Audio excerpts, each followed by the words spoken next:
Les 7 et 8 juin 2023, dans le flambant neuf parc des expositions de Strasbourg, se déroulait la 12e édition du salon Expo Biogaz. Avec 220 exposants, un programme chargé de conférences et de rencontres, l'événement a mis en avant les innovations et les tendances de la filière. Blocalps, une entreprise savoyarde, propose par exemple des solutions pour transporter et stocker son gaz. On constate que de nombreuses unités de méthanisation sont présentes un peu partout sur le territoire. Donc ça, c'est une opportunité extraordinaire pour nous et pour tous les utilisateurs à même de consommer du biogaz et du bio-GNV. C'est pour ça qu'on a développé des solutions de gaz à la ferme qui permettent de multiplier les points de distribution de bio-GNV. Alors, 3 solutions que nous présentons ici aujourd'hui. Une solution station à la ferme, donc directement sur site de cogénération avec l'ajout d'une brique d'épuration. Ça permet à tout site de méthanisation, qu'il soit équipé ou non de la brique d'épuration, de valoriser son gaz en bio-GNV. Première solution. Deuxième solution, une solution de transport de gaz, la solution qu'on appelle MetaMove. Première solution qui a été développée qui permet dans des petites quantités en fait, de ravitailler des véhicules sur site distant, donc ravitailler des tracteurs sur champ, donner plus d'autonomie à des solutions existantes, par exemple la solution proposée par New Holland Methane Power. La dernière solution qui est la solution Metaflex. Metaflex est une solution qui fonctionne un petit peu comme un poumon mécanique. Donc pour les sites de production de biogaz en injection qui sont confrontés à des problématiques de saturation de réseau, le Metaflex permet de stocker, de comprimer, stocker temporairement du gaz et de réinjecter lorsque le réseau est disponible pour l'accepter. Voilà. Donc ça permet de sauver du gaz, ne pas le torcher et le valoriser de manière écologique et économique bien sûr. On peut mixer les solutions. Si on parle particulièrement du Metaflex, le Metaflex c'est une solution qui est fixe. Donc on stocke le gaz sur site et on le réinjecte sur le même site. Mais on peut coupler les solutions, c'est-à-dire de comprimer sur un site, remplir une solution de transport et venir le détendre et le réinjecter sur un site distant. Donc que ce soit le réseau GRDF, GRT, un réseau privé industriel ou par exemple une station GNV également. Les transporteurs sont conscients aujourd'hui que la solution biogaz existe, est mature, économiquement avec un TCO qui est intéressant. Donc aujourd'hui, on sent que c'est une solution qui se développe. Une autre tendance marquée cette année, c'est la valorisation d'un autre résidu de la méthanisation, le bio-CO2 ou dioxyde de carbone. Un service assuré entre autres par Clark Energy, une entreprise marseillaise. Associé à l'injection de gaz dans le réseau, on a un sous-produit qui est le bio-CO2, qui est le off-gas. Donc on se retrouve lors de la séparation du méthane et du CO2 qui compose le biogaz. Le méthane est envoyé dans le réseau et le CO2 est rejeté. L'objectif de Clark, et ce qui est l'axe de développement de Clark Energy, c'est de récupérer ce CO2-là et de faire de ce sous-produit une valeur marchande. Donc ce CO2-là gazeux est comprimé, liquéfié pour lui faire changer d'état et le purifier. Et à ça, en fait, on se branche sur le tuyau qui est là. Au lieu que ça reparte à l'atmosphère, ça arrive ici. Là. Ça arrive ici et c'est traité et là c'est distillé.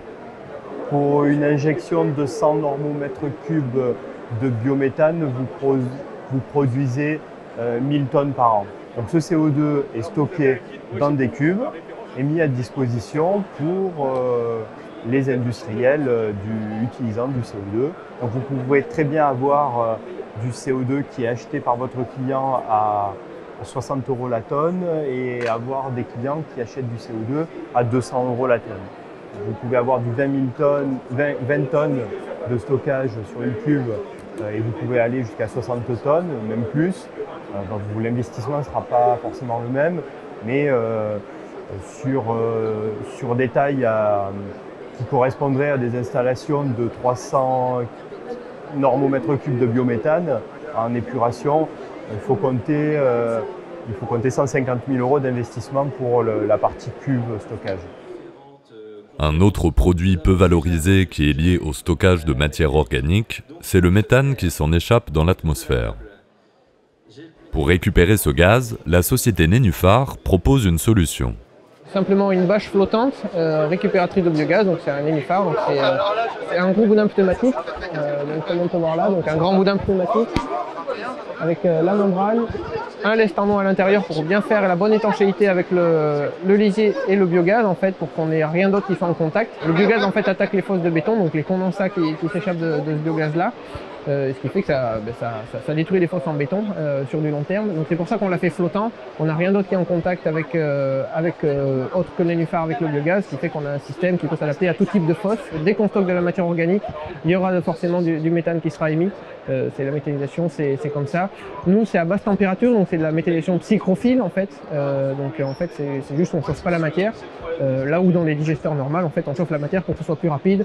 En gros, en ordre d'idée, c'est que ce qui se passe en 30 jours dans un digesteur, c'est ce qui se fait en 120 jours dans une fosse de stockage normale. Aujourd'hui, on a plus de 100 Nénuphars aujourd'hui en fonctionnement et en gros 45% sur des Nénuphars avec stockage sur lisier, pour pallier aux sources d'énergie sur la porcherie, donc que ce soit du propane, du fioul, donc on met une chaudière, on chauffe la porcherie et ensuite le reste, principalement, c'est sur en optimisation en fait simplement de fosses de stockage de digesteurs.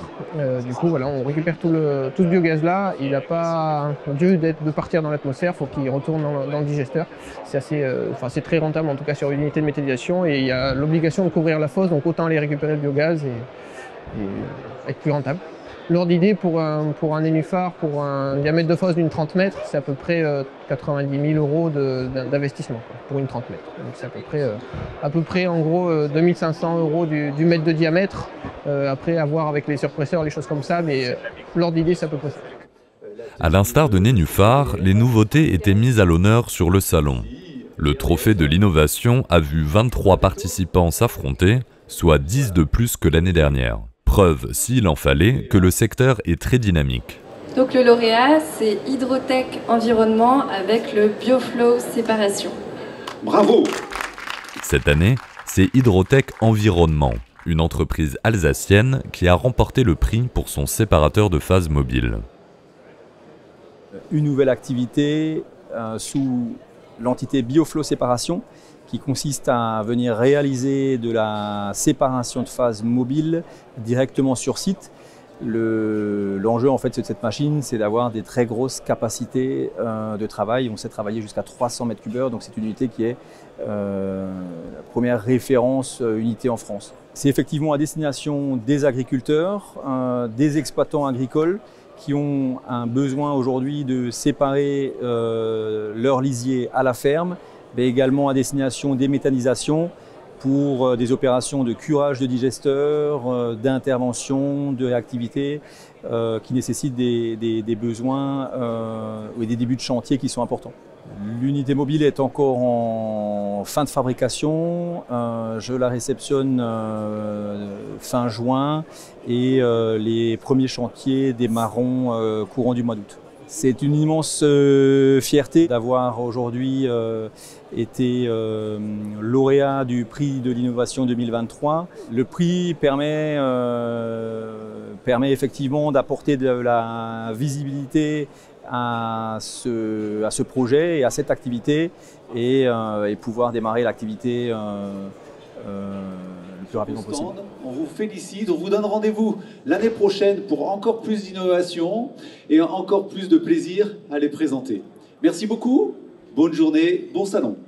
Le salon s'est conclu par plusieurs annonces ministérielles portant principalement sur la valorisation et le développement de la filière.